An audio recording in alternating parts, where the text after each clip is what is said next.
Assalamualaikum warahmatullahi wabarakatuh. Innal hamdalillah nahmaduhu wa nasta'inuhu wa nastaghfiruh wa na'udzu billahi min shururi anfusina wa min sayyiati a'malina. May yahdihillahu fala mudilla lahu wa may yudlilhu fala hadiyalah. Asyhadu an la ilaha illallah wahdahu la syarika lah wa asyhadu anna Muhammadan abduhu wa rasuluhu la nabiyya ba'dah.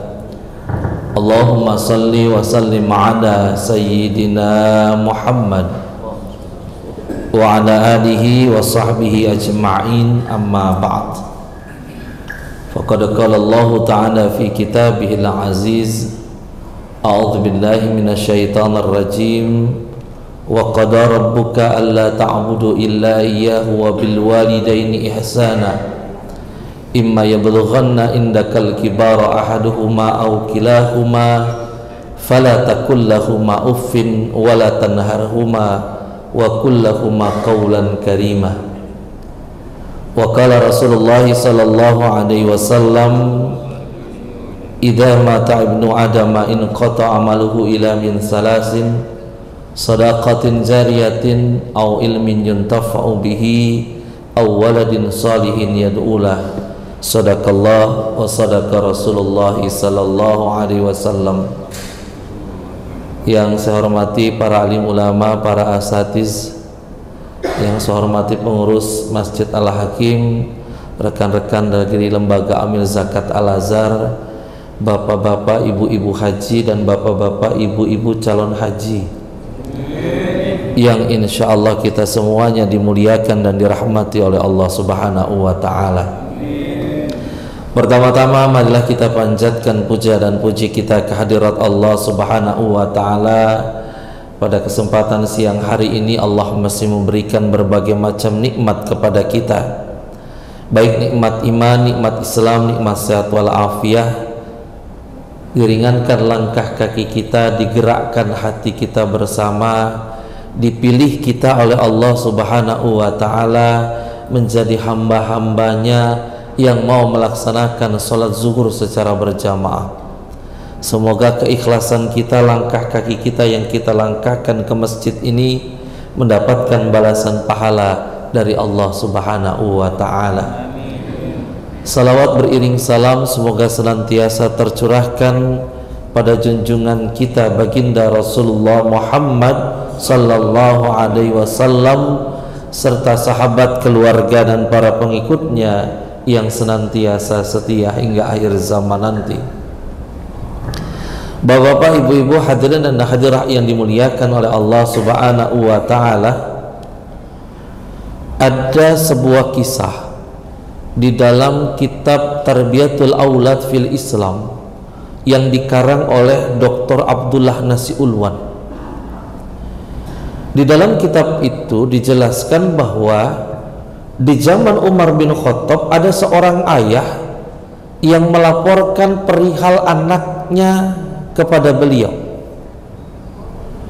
Beliau melaporkan anaknya, wahai khalifah, bahwa sesungguhnya anakku sekarang sudah tidak lagi mau mendengarkan perkataanku. Anakku sudah tidak lagi mau mendengarkan apa yang aku sampaikan kepadanya. Dia lebih banyak membantah dari apa yang aku perintahkan. Lalu khalifah bertanya, di mana anakmu sekarang? Ada di rumah ya khalifah. Lalu khalifah Umar bin Khattab mendatangi rumah orang tua itu. Setelah diucapkan salam, lalu keluarlah anak itu dari rumahnya. Ketika anak itu keluar dari rumahnya, anak itu terkejut. Kenapa? Karena yang datang seorang khalifah. Lalu anak itu bertanya, wahai khalifah, ada apa gerangan engkau datang ke rumah saya ini? Lalu Khalifah Umar bin Khattab berkata kepada anak itu, nak, ayahmu sudah datang kepadaku menceritakan tentang engkau, bahwa engkau sekarang sudah tidak lagi mau mendengarkan perkataannya, engkau sekarang lebih banyak membantah perintahnya. Apakah betul itu engkau lakukan? Mendengar pertanyaan itu, Anak itu sebelum menjawab apa yang dikatakan oleh khalifah, yang ditanyakan oleh khalifah, anak itu bertanya, "Ya khalifah, bukankah di dalam Islam itu anak punya hak kepada orang tuanya?" Betul. Bukankah di dalam Islam itu orang tua punya kewajiban kepada anak-anaknya? Betul, kata khalifah. Lalu anak itu menjawab, "Ya khalifah, kenapa sekarang saya sudah tidak lagi mau mendengarkan perkataan orang tua saya? Saya lebih cenderung membantah apa yang dikatakan oleh orang tua saya, dikarenakan ya khalifah, orang tua saya tidak melaksanakan kewajibannya kepada saya, hak saya tidak dipenuhi oleh orang tua saya, maka saya tidak mau mengikuti apa yang dikatakan oleh orang tua saya." Bapak-bapak, ibu-ibu, hadirin dan hadirat yang dimuliakan oleh Allah Subhanahu wa taala, selama ini kita mendengar ada istilah anak durhaka, apalagi cerita maling kundang yang dikutuk jadi batu. Kita mendengar ada yang namanya anak durhaka, anak yang tidak taat kepada orang tuanya, tapi jarang kita mendengar istilah ada orang tua yang durhaka. Ternyata ada orang tua yang durhaka sama anaknya. Kenapa dia durhaka sama anaknya? Karena dia tidak melaksanakan kewajiban kepada anaknya, dia tidak melaksanakan hak anak, sehingga dia boleh dikatakan sebagai orang tua yang durhaka kepada anaknya. Kenapa demikian? Karena di dalam Islam itu ada hak anak kepada orang tuanya, atau ada kewajiban orang tua kepada anaknya. Apa sih hak anak kepada orang tua, kewajiban orang tua kepada anaknya? Pertama, kewajiban orang tua kepada anaknya atau hak anak kepada orang tuanya, kata Rasulullah, hakul waladi ala walidihi. Hak orang tua kepada anaknya atau hak anak kepada orang tuanya, kata Nabi, yang pertama adalah ayyuh sina usmahu, berikan anak nama yang baik. Itu kewajiban orang tua, Pak, Bu. Kewajiban orang tua kepada anaknya adalah memberikan dia nama yang baik. Kenapa? Karena di dalam Islam itu nama itu mengandung doa. Memang orang luar mengatakan tuh bahasa Jawanya, what is the name, kan begitu ya, Pak? Itu bahasa Jawa kan. Apalah artinya sebuah nama? Tapi di dalam Islam nama itu mengandung doa. Kenapa mengandung doa? Ketika orang tua memberikan anak nama tertentu, seolah-olah dia berdoa kepada Allah, ya Allah, berikan anakku sifat perilaku seperti namanya. Kalau zaman dulu Bapak Ibu, ini mungkin zaman orang tua kita, atau mungkin jangan-jangan nama kita sama orang tua itu, kalau ada orang tua punya anak, itu mereka datang kemana? Ke kiai, ke ustadz. Ngapain? Minta anaknya itu, atau ketika orang tuanya lahir, ibunya lahir, melahirkan anaknya lahir ke dunia ini, datang ke kiai, datang ke ustadz. Ngapain? Minta nama. Dulu begitu Bapak Ibu. Kalau zaman sekarang kan udah enggak ya. Zaman dulu orang itu minta nama. Kenapa? Harapannya dengan nama itu mengandung doa.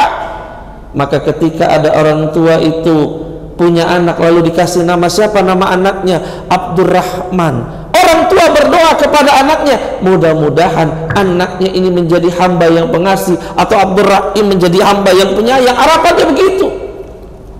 Ketika anak dikasih nama, siapa nama anaknya? Siti Khadijah. Harapannya apa? Supaya anaknya ini seperti istri Rasulullah sallallahu alaihi wasallam. Ketika anak diberikan nama, siapa nama anaknya? Nurjannah. Seolah-olah Allah, dia berdoa kepada Allah, ya Allah, jadikanlah anakku ini seperti cahaya surga. Ya kalau mau digabung-gabung, kan kata Nabi itu, berikanlah nama anakmu itu dari nama-nama Nabi. Harapannya begitu kata Rasulullah. Kalau yang laki paling tidak, misalnya yang laki kalau punya anak laki itu kasih nama depannya siapa? Muhammad. Kalau mau digabung sama daerahnya, entah dari mana, dari Jawa, dari Sunda, dari Padang, boleh. Misalnya nih, orang Betawi Punya anak, siapa nama anaknya? Muhammad Rojali. Atau misalnya dari Jawa, gabung dengan bahasa Jawa, siapa nama anaknya? Muhammad Singo Nongkrong di Mejo. Punya anak, siapa nama anaknya? Dari Padang, kasih nama anaknya. Siapa nama anaknya? Muhammad Rancak Bana. Silakan, tidak ada larangan. Yang penting apa? Nama itu mengandung doa, harapannya supaya anak itu sesuai dengan nama. Tapi zaman sekarang ini banyak orang tua yang jarang ke kiai, jarang ke ustadz. Pas ngelahirin cari nama sendiri, udah ketemu baru datang ke ustadz sama kiai. Pak Kiai, Pak Ustadz, alhamdulillah. Oh iya, bagaimana Bu? Saya baru saja melahirkan. Oh alhamdulillah, mudah-mudahan anaknya sehat. Anak saya ambil, saya lihat, saya cari. Namanya saya ambil dari Al-Quran. Oh dari Al-Quran Bu? Iya. Siapa nama anaknya Bu? Jahannam. Quran mah Quran, tapi Jahannam, lempengan neraka itu. Cuma kadang-kadang anak kita nih, kalau zaman sekarang, kalau misalnya namanya berbau-bau Islam, kadang-kadang suka gengsi Pak. Dikasih cakep nama anak, dikasih cakep-cakep sama orang tuanya. Nama anaknya siapa? Siti Khadijah, istri Rasulullah, namanya luar biasa. Bilang sama temennya, jangan panggil gua Khadijah. Kenapa? Norak, ketinggalan zaman. Terus panggilnya apa dong? Panggil gua DJ. Nanti anak dikasih nama, siapa nama anaknya? Ibrahim, nama Nabi. Jangan panggil gua Ibrahim. Kenapa? Norak, ketinggalan zaman, kampungan. Terus panggilnya siapa? Boim. Ya, saya takut nanti anak dikasih nama Abdurrahman, dipanggilnya Doraemon Pak. Itu yang saya takutin. Islam mengajarkan yang pertama, hak anak kepada orang tuanya adalah berikan anak itu nama yang baik. Sebab kata Rasulullah, nanti di akhirat anak itu akan dipanggil dengan nama mereka dan nama orang tua mereka. Kan jelek Pak. Nama anak, siapa nama anaknya? Nama anaknya misalnya si Badu. Badu bin Pengki, kan jelek. Maka ini kewajiban orang tua yang pertama, berikan anak itu nama yang baik. Lalu yang kedua, wa adabahu, kata Rasulullah, kewajiban orang tua kepada anaknya adalah mengajarkan mereka itu beradab. Untuk mengajarkan dia beradab, mulai dari orang tuanya. Bagaimana anak kita mau beradab di rumah kalau orang tuanya tidak mengajarkan beradab? Bagaimana anak kita, mereka mau melaksanakan sholat di rumah dengan baik kalau seandainya orang tua tidak mengajarkan sholat dengan baik, tidak memberikan contoh kepada anaknya di rumah melaksanakan sholat dengan baik? Maka orang tua punya kewajiban untuk wa'adabahu, mengajarkan mereka beradab. Bagaimana tata cara beradab, bicara dengan orang tua, bagaimana bicara dengan orang yang lebih muda, bagaimana adab duduk, bagaimana adab berjalan dan lain sebagainya. Itu hendaknya dicontohkan oleh orang tua. Wa adabahu. Jangan sampai ada kejadian udah mau sholat maghrib, orang tuanya bilang sama anaknya, nak bentar lagi sholat maghrib, sana kamu berangkat ke masjid. Anak yang rajin, anak yang soleh, ambil sarung, ambil peci, berangkat ke masjid. Di tengah jalan dia nengok, lah bapak gua kagak ada ini. Akhirnya apa? Dia pulang lagi ke rumah. Pas di rumah dia lihat bapaknya lagi asik-asik nonton di depan TV. Anaknya protes, Pak, tadi bapak suruh saya sholat ke masjid, tapi kok bapak nggak ikut, nggak memberikan contoh yang baik. Ini namanya bapak tidak patut dijadikan contoh. Kata bapaknya, habis gimana lah? Gimana sih Pak? Ini acara TV-nya lagi bagus. Emang acara apa? Ini drama Korea, masa kamu nggak tahu? Emang bagus Pak? Bagus. Pak, boleh nggak usul? Apa usulnya? Bagaimana kalau seandainya kita nontonnya berjamaah? Nonton berdua anak sama bapak, 5 menit nonton, anak mikir ini bapak nonton sendirian, mak kemana? Kedengaran ibunya, maklum ibunya pegawai Sukopindo. Mau maghrib baca Quran di kamar. Bismillahirrahmanirrahim. Yasin wal Qur'anil Hakim innaka laminal mursalin ala siratim mustaqim. Anaknya ketok pintu, tok tok tok, assalamualaikum. Waalaikumsalam. Ibu lagi ngaji ya? Iya, ibu lagi ngaji. Kok ibu nggak ikut nonton sama bapak? Nonton apa? Ih, acaranya seru bu, drama Korea. Emang seru? Beneran seru? Iya bu, beneran seru. Shadaqallahul adzim. Selesai baca Quran tuh. Wa adabahu, itu kewajiban orang tua untuk mengajarkan beradab.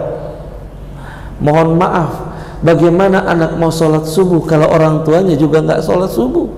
Bagaimana anak mau rajin ngaji baca Quran di rumah kalau orang tuanya tidak rajin baca Quran di rumah?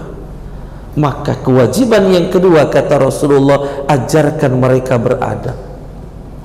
Lalu yang ketiga, kata Nabi apa? Yang ketiga, wa'allamahul kitabah, ajarkan mereka untuk membaca Al-Quran. Ajarkan mereka untuk bisa baca Quran. Bagaimana caranya untuk bisa baca Quran? Karena ingat Bapak Ibu, ketika kita mengajarkan anak kita itu baca Quran, selama dia baca Quran karena perantaran kita yang mengajarkan, selama itu pula kita akan mendapatkan aliran pahala dari Allah, walaupun nanti kita sudah terbujur kaku di alam kubur. Minimal kalau bisa, ketika dia bisa atau baru mau mulai baca Quran, minimal hafal surat Al-Fatihah. Itu karena perantaraan kita yang ngajar. Supaya apa? Nanti kalau kita sudah meninggal dunia, setiap dia sholat baca Al-Fatihah, kita tetap dapat aliran pahala dari Allah Subhanahu wa ta'ala. Kalau mau jujur Bapak Ibu, zaman sekarang anak-anak kita kira-kira lebih seneng ngaji apa lebih seneng nyanyi? Lebih seneng nyanyi ya? Nanti kalau Bapak Ibu lagi meninggal dunia, mau dinyanyiin apa mau di ngajiin? Lah nanti kalau misalnya anak kita nggak bisa ngaji, cuma bisa nyanyi, ibunya lagi sakaratul maut, anaknya bingung, nggak bisa ngaji, akhirnya apa? Karena dia ingin berbakti sama anaknya, dia cuma bisa nyanyi. Itu dia ke belakang ambil gitar. Dia berdiri depan ibunya yang lagi sakaratul maut, lalu dia bilang apa? Mama, sebagai persembahan yang terakhir untuk mama, saya bawakan sebuah lagu. Dia nyanyi depan ibunya yang lagi sakaratul maut. Kutanya malam, adakah kau lihatnya perbedaan? Tapi kenapa kau tak bergerak? Ada apa denganmu? Mati maknya digituin tuh Pak. Dan saya benar-benar ngelihat Pak, mohon maaf, saya lagi takziah dekat rumah tetangga. Wallahu a'lam, apakah memang anak-anak yang nggak bisa ngaji atau apa gitu ya? Kan tradisi masyarakat kita sebagian kalau ada orang meninggal dunia, ada mayit, lalu dibacakan surat Yasin. Yang saya datang ketika dibacakan surat Yasin, yang baca surat Yasin siapa Pak? MP3. Beneran itu? Saya lihat sendiri, MP3. Ini yang namanya handphone dihidupin, surat Yasin. Nah kalau udah ngajinya online, saya takut nanti ibunya kalau meninggal masuk surganya surga online Pak.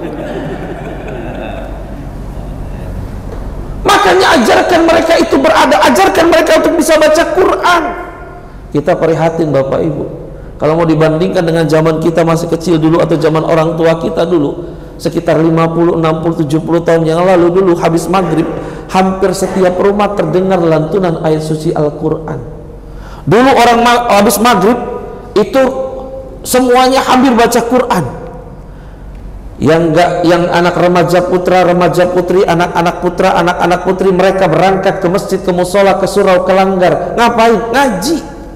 Dulu jalanan masih becek, lampu belum ada. Dalam kondisi yang seperti itu mereka berangkat ke masjid, ke musola, ke surau, ke langgar. Tangan kanan pegang Al-Quran, tangan kiri pegang obor. Berangkat ke masjid. Yang nggak sempat ke masjid ngajarin anaknya di rumah baca Quran. Dulu belum ada yang namanya metode Iqra. Dulu belum ada yang namanya metode tilawati, belum ada. Dulu orang ngaji itu pakai juz amma. Ngajinya dieja gitu Ustaz dulu ya. Ngaji dieja. rumah sebelah sana kedengeran, nah ikutin ibu ya. Iya kedengeran.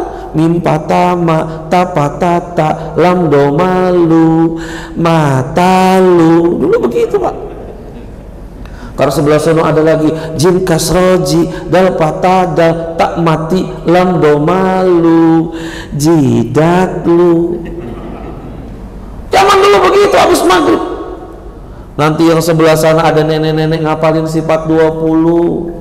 Ojo kidang bako mok batuk tuh nenek. Dulu begitu habis maghrib. Sekarang coba lihat habis maghrib, masihkah terdengar lantunan ayat suci Al-Quran? Bahkan zaman dulu Bapak Ibu, kalau ada ibu-ibu punya anak bayi, punya anak orok, dulu ditimang-timangnya mah pakai salawatan dulu. Anak digendong, ditimang-timang, salatullah salamullah, diliatin anak raja. Padahal mah anak RT Pak. Dulu begitu. Sekarang coba lihat habis maghrib, masihkah terdengar lantunan ayat suci Al-Quran? Orang sekarang habis maghrib main gede-gedean tip, main gede-gedean radio. Rumah sebelah sana lagunya samina mina waka waka Sekarang begitu. Kemana itu lantunan ayat suci Al-Quran yang dulu terdengar hampir setiap rumah selepas maghrib? Sudah jarang Bapak Ibu. Makanya ini kewajiban orang tua kepada anaknya untuk bisa mengajarkan anak-anak kita itu mengaji, baca kitab, baca Al-Quran. Lalu yang keempat kata Rasulullah sallallahu alaihi wasallam, wasyibahata warimaya. Ajarkan mereka berenang, ajarkan mereka berkuda, ajarkan mereka berolahraga. Kan olahraga yang disebut di dalam hadis itu 3: berenang, memanah, berkuda. Itu disuruh ajarkan sama Rasulullah. Kenapa? Ruhnya sehat, jiwanya sehat, badannya juga harus sehat. Maka Rasulullah memerintahkan kepada kita, ajarkan anak-anakmu, suruh pilih berenang, memanah, atau berkuda. Minimal salah satu di antara yang 3 harus diajarkan kepada anak-anak kita. Lalu yang kelima kata Rasulullah sallallahu alaihi wasallam, hak anak kepada orang tuanya adalah yang kelima, jangan berikan mereka rezeki kecuali yang halal Bapak Ibu. Kenapa demikian? Kata Nabi, makanan yang dimakan dari sesuatu yang haram masuk ke dalam tubuh, nanti dia menjadi daging, maka kata Nabi, daging itu nanti di akhirat tempatnya di neraka. Maka berikan anak-anak kita makanan yang halal. Halal itu bisa 2 cara. Yang pertama, halal zatnya, haram caranya. Atau yang sebaliknya, haram caranya, halal zatnya. Apa maksudnya? Lihat Bapak Ibu, ada makanan yang halal zatnya halal, beras halal, minyak halal, tapi caranya haram, itu tetap jadi haram. Atau sebaliknya, zatnya haram, caranya halal. Minuman keras itu zatnya haram, walaupun dia beli, nggak nyuri, beli, tetap jatuhnya haram. Maka buat kita orang tua, berikan anak-anak kita itu rezeki dari cara yang halal, zatnya halal, caranya juga halal. Dan yang terakhir kata Rasulullah sallallahu alaihi wasallam, kewajiban orang tua kepada anaknya adalah nikahkan anak kalau sudah ada jodohnya. Jadi kalau anak kita sudah berjodoh, nikahin Bapak Ibu. Itu kewajiban orang tua kepada anaknya. Cuma kalau mau cari jodoh nggak boleh sembarangan. Kenapa nggak boleh sembarangan? Ingat, anak kita itu akan menikah, kita harapkan seumur hidup. Kalau nyari orang sembarangan, khawatir nggak selesai seumur hidup, berhenti di tengah jalan. Maka kata Nabi, ada kriterianya. Kalau mau cari jodoh nih, buat yang ada yang belum nikah sini ya Pak, buat yang belum nikah ini ada syaratnya. Atau yang mau nambah lagi, ada ini kata Nabi, kriterianya. Apa kriterianya? Kata Rasulullah, tunkahul mar'atu lil arba'in. Nikahi wanita itu, kata Nabi, atau cari pasangan hidup itu, cari suami itu karena 4. Yang pertama, walimaliha. Nikahi wanita itu karena hartanya. Silakan Pak, mau cari calon mantu yang kaya, boleh. Silakan cari yang kaya. Mau cari suami yang kaya, boleh. Mau cari istri yang kaya, boleh, silakan.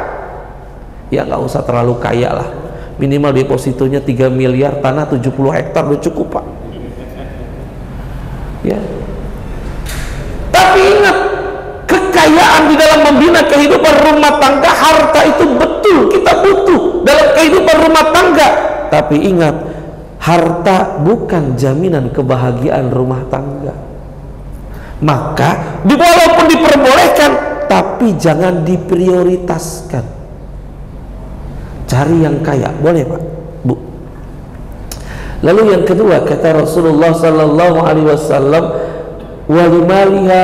Yang kedua, wali jamaliha. Nikahi wanita itu atau cari pasangan hidup itu karena apa? Karena kecantikannya, karena ketampanannya. Silakan cari yang cantik, silakan cari yang tampan. Yang perempuan mau cari yang tampan boleh, yang laki-laki mau cari yang cantik boleh. Misalnya yang laki-laki mau secantik mau di Kusnaidi, boleh. Mau secantik Napah Urbah, boleh. Mau secantik Omas, boleh. Omas itu cantik loh Pak, kata suaminya. Cantik, silakan, tidak ada larangan. Demikian juga yang perempuan mau seganteng Cristiano Ronaldo yang kemarin pulang kampung duluan, boleh. Atau mau seganteng Messi, boleh, silakan. Nggak ada larangan di dalam Islam. Silakan cari yang cantik, cari yang ganteng. Tapi ingat, kebahagiaan rumah tangga tidak dilihat dari kecantikan dan ketampanan. Justru banyak terjadi gara-gara orangnya cantik, gara-gara orangnya tampan, repot rumah tangga kita. Ya, boleh, silakan, nggak ada larangan, tapi jangan diutamakan. Lalu yang ketiga, kata Nabi, wali hasabiha. Nikahi wanita itu, cari pasangan hidup itu karena apa? Karena keturunannya. Nabi memerintahkan kepada kita cari keturunan orang-orang yang baik-baik. Kalau dulu, kalau kaitan dengan keturunan biasa dikait-kaitkan sama suku Pak, Bu. Orang Padang dulu mesti nikah sama orang Padang. Itu waktu zaman Siti Nurbaya. Sekarang sudah zamannya Siti Jubaidah Pak. Pernikahan sudah antar suku, bahkan antar negara sekarang. Ada nggak orang Padang nikah sama orang Jawa? Ada. Orang Sunda nikah sama orang Kalimantan. Orang Betawi nikah sama orang Padang, ada Pak. Pernikahan sudah antar suku, bahkan antar negara. Ada orang Bali kawin sama orang Jepang, nanti punya anak, siapa nama anaknya? Made in Japan. Ada orang Sunda kawin sama orang Rusia, punya anak namanya Cecep Gorbacet. Pernikahan sudah antar negara, boleh, silakan saja. Tapi Nabi mengingatkan, cari keturunan orang-orang yang baik-baik. Kenapa suruh cari keturunan orang-orang yang baik-baik? Karena ingat, ketika kita menikah, pada hakikatnya yang menikah itu bukan cuma berdua Pak, tapi yang menikah adalah dua keluarga besar. Karena kadang-kadang yang terjadi dalam pernikahan itu adalah, kalau di antara suami istri punya masalah, lalu dia punya keluarga besar yang nggak baik, yang ada bukan menyelesaikan masalah, tapi yang ada malah tambah runyem masalah. Kenapa? Karena keturunan bukan dari yang baik-baik.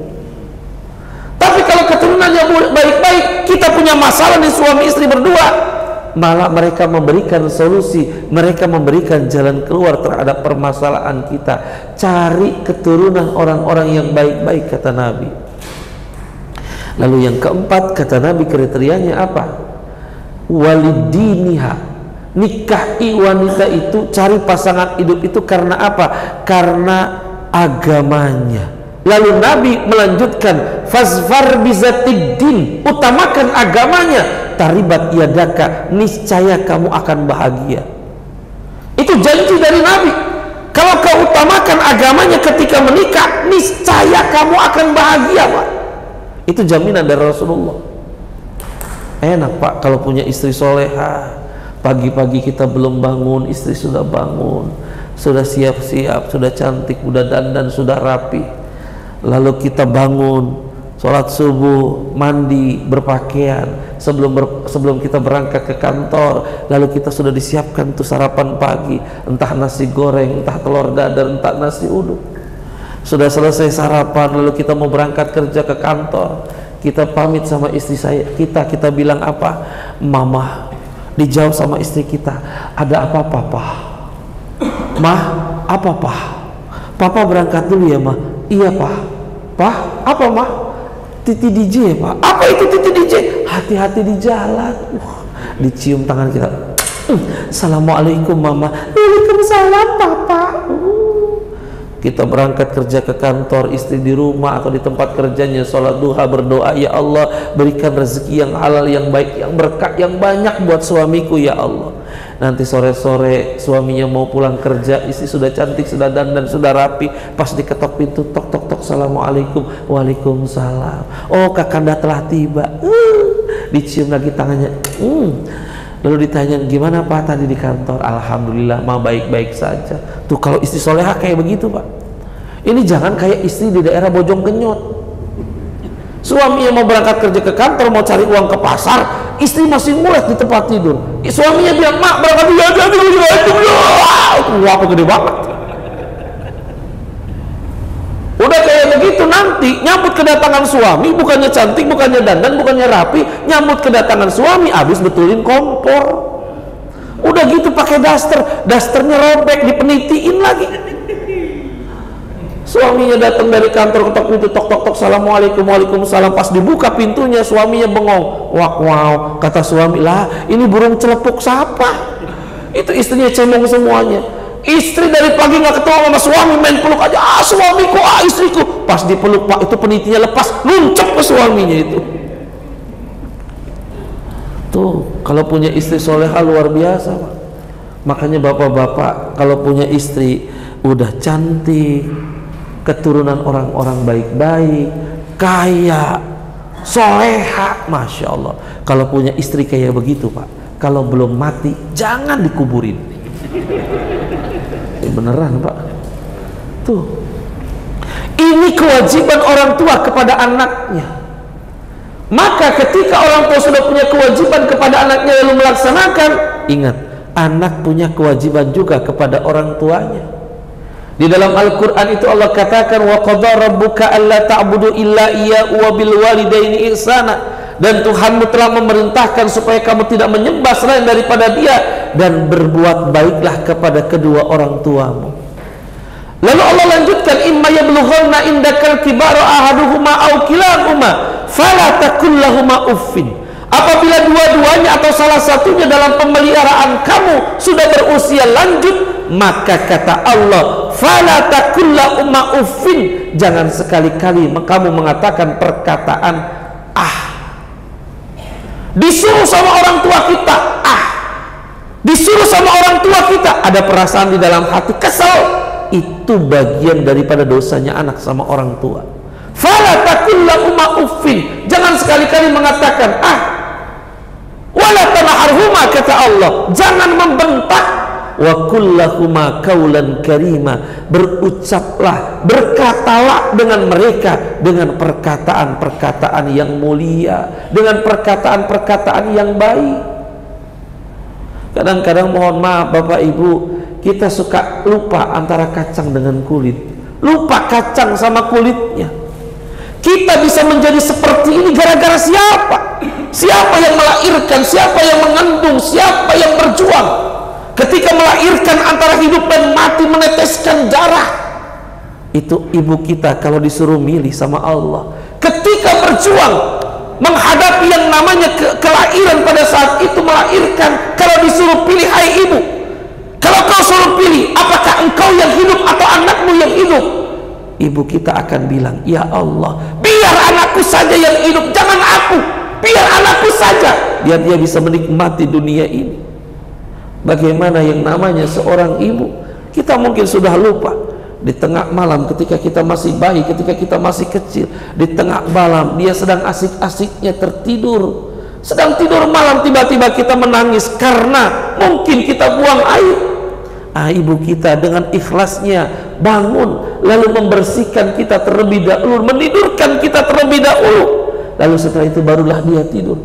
Ketika dia sedang makan, sedang santap-santapnya atau sedang enak-enaknya makan, menangis kita karena buang air, disingkirkan dulu makanannya untuk kita, lalu diambil kita, dibersihkan kita, didiamkan kita, ditidurkan kita, dia cuci tangan lagi, lalu dia ambil kembali itu makanan, dia makan kembali setelah dia membersihkan kita. Kita lupa saat ini kita berposisi seperti ini karena siapa sebabnya? Penyebabnya siapa? Orang tua kita, apalagi bapak kita. Kita nggak merasa bahwa bapak kita tuh berjuang luar biasa. Berapa banyak orang yang ada di dunia ini, di masyarakat kita, yang seorang bapak keluar dari rumahnya bingung apa? Bingung ingin memberikan nafkah kepada keluarganya. Dia keluar hanya untuk menangis.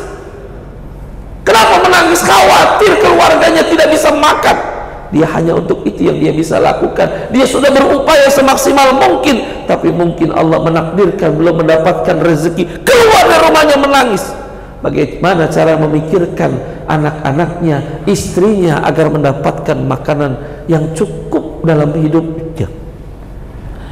Nah, Bapak Ibu hadirin muliakan oleh Allah Subhanahu wa taala, kewajiban kita selaku anak, kita semua di sini adalah anak dari orang tua kita, maka kewajiban kita adalah bagaimana kita berupaya untuk menyolehkan diri kita. Orang tua akan sangat bangga, orang tua akan sangat senang ketika keluar dari dunia ini, meninggalkan dunia ini, meninggalkan putra-putri yang saleh dan salihah. Ketika orang tua sudah berada di dalam kubur, dia tidak lagi mengharapkan harta dari anaknya. Ketika orang tua sudah berada di dalam kubur, dia tidak lagi membanggakan kepintaran, kecerdasan anaknya.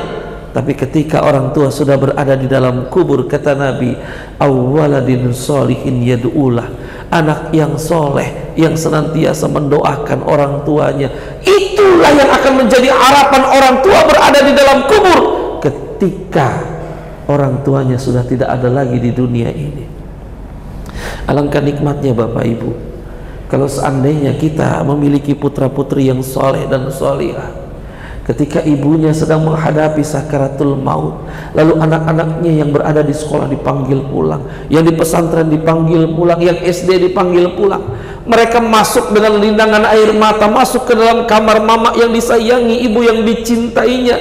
Mereka melihat mamanya, ibu yang disayanginya sedang menghadapi sakaratul maut. Pada saat itu terdengar isak tangis anak-anak yang soleh.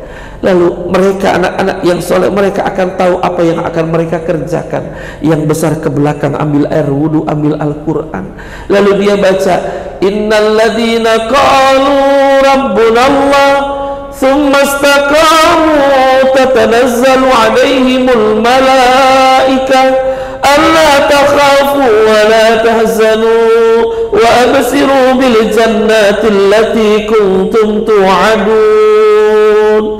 Anak yang nomor 2 membaca Bismillahirrahmanirrahim, Yasin wal Qur'anil Hakim, innaka laminal mursalin ala siratim mustaqim. Anak yang kecil berdoa untuk mama yang disayangi, ibu yang dicintainya. Rabbi firli wali walidayya warhamhuma kama rabbayani shaghira. Pada saat itu anak-anak yang soleh melihat nafas mama yang disayangi, ibu yang dicintainya semakin terengah-engah, lepas ruh dari jasad mama yang disayangi, ibu yang dicintainya.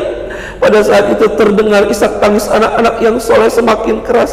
Mereka menyatakan, maafkan kami, selamat jalan, Mereka menatap wajah mama yang disayangi, ibu yang dicintainya. Matanya masih ada, tapi matanya sudah tidak lagi bisa menatap dengan tatapan kasih sayang. Tangannya masih ada, tapi tangannya sudah tidak lagi bisa membelai dengan belayan kasih sayang.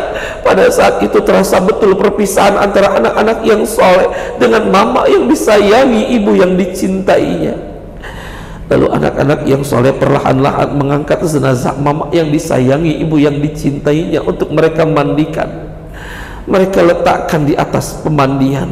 Lalu anak-anak yang soleh mengambil air dengan gayung. Perlahan-lahan mereka menyiramkan jasad mama yang disayangi, ibu yang dicintainya. Pada saat mereka sedang menyiram jasad mama yang disayangi, ibu yang dicintainya, pada saat itulah mereka teringat, ya Allah, dulu ketika bayi, ya Allah, ketika kecil, ya Allah, mama yang memandikan saya, ya Allah, ibu yang memandikan saya, ya Allah. Tapi hari ini, ya Allah, untuk yang terakhir kali saya yang memandikan mama yang saya sayangi, ibu yang saya cintai. Usai sudah acara pemandian, lalu anak-anak yang soleh kembali mengangkat jenazah mama yang disayangi, ibu yang dicintainya, diletakkan di atas kain kafan yang putih. Anak-anak yang soleh mengkafani jenazah mama yang disayangi, ibu yang dicintainya. Pada saat mereka sedang mengkafani jenazah mama yang disayangi, ibu yang dicintainya, pada saat itulah anak-anak yang soleh teringat, ya Allah, dulu ketika bayi, ya Allah, ketika kecil, ya Allah, mama yang memakaikan pakaian untuk saya, ya Allah, ibu yang memakaikan pakaian untuk saya, ya Allah. Tapi hari ini, ya Allah, untuk yang terakhir kali saya yang memakaikan pakaian untuk mama yang saya sayangi, ibu yang saya cintai.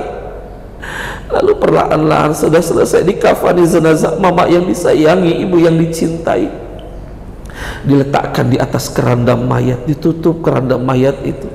Lalu anak-anak yang soleh mereka menyolati jenazah mama yang disayangi, ibu yang dicintainya, yang besar ke depan menjadi imam takbir dengan linangan air mata. Allahu Akbar. Di dalam hatinya, maafkan kami, selamat jalan, Sudah selesai mereka menyolati jenazah mama yang disayangi, ibu yang dicintainya. Lalu perlahan-lahan mereka angkat keranda mayat mama yang disayangi, ibu yang dicintainya, untuk mereka hantarkan ke tempat peristirahatan yang terakhir di tanah pekuburan. Mereka antarkan jenazah mama yang disayangi, ibu yang dicintainya. Bismillahi ala millati Rasulillah. Ketika mereka menghantarkan jenazah mama yang disayangi, ibu yang dicintainya, pada saat itulah teringat, ya Allah, dulu ketika SD, ya Allah, ketika TK, ya Allah, mama yang menghantarkan saya ke sekolah, ya Allah, ibu yang menghantarkan saya ke sekolah, ya Allah. Tapi hari ini, ya Allah, untuk yang terakhir kali saya yang mengantarkan jenazah mama yang saya sayangi, ibu yang saya cintai.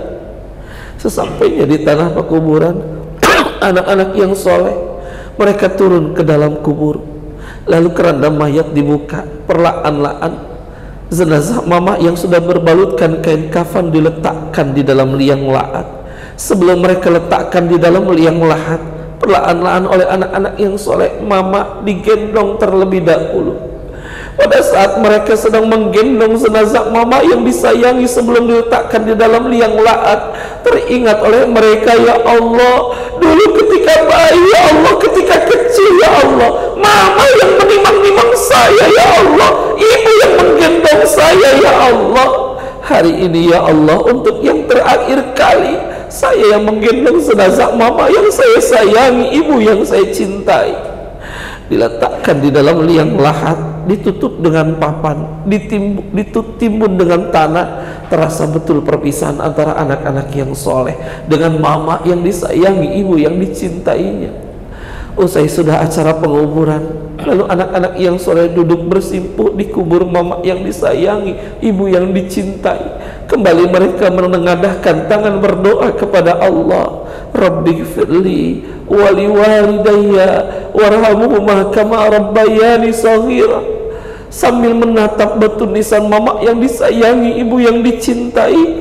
Pada saat itulah mereka teringat, ya Allah, hari ini mama sudah tidak ada lagi bersama kami, ya Allah, ibu sudah tidak ada lagi bersama kami, ya Allah. Nanti, ya Allah, di malam takbiran, di tengah orang lain masih bisa bersenda gurau dengan mama yang disayangi, ibu yang dicintai, di tengah lantunan takbir, Allahu Akbar, Allahu Akbar, Allahu Akbar. Pada saat itu, ya Allah, mama sudah tidak ada lagi bersama kami, ya Allah, ibu sudah tidak ada lagi bersama kami, ya Allah. Ampuni dosa mama dan ibu kami, ya Allah. Bapak-bapak, ibu-ibu hadirin yang dimuliakan oleh Allah Subhanahu wa ta'ala, senyum orang tua di dalam kubur adalah ketika anaknya senantiasa mendoakannya. Buat kita yang masih memiliki orang tua di dunia ini, teruslah berbuat baik. Akan ada penyesalan buat kita ketika orang tua kita sudah tidak ada lagi di dunia ini. Buat kita yang mungkin orang tuanya sudah kembali kepada Allah, teruslah berdoa buat orang tua kita agar orang tua kita dimaafkan semua dosa-dosanya. Dan kalau orang tua kita sudah tidak ada lagi di dunia ini, berbuat baiklah kepada orang tua kita. Bisa dengan kita beramal, bisa kita dengan bersedekah atas nama orang tua kita.